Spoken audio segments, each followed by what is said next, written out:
You are looking at Julian's pronunciation guide, where we look at how to pronounce better some of the most mispronounced words in the world, like this other curious word. But how do you say what you're looking for today? English vocabulary. Let's learn how to pronounce those words. The singular of the word is one tooth. English pronunciation, how to pronounce tooth. Of course, you have to make the TH with your tongue between your teeth. The plural here is teeth. So you have one tooth, several teeth. You have, in principle, several teeth in your mouth.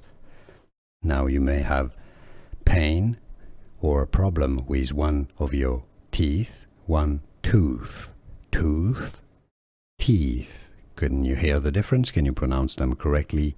Was this any useful? Let us know in the comments. Here are more videos on how to pronounce more confusing words and names too many mispronounced. Like this video if you found it useful. I appreciate your support. I'll see you soon and thanks for watching.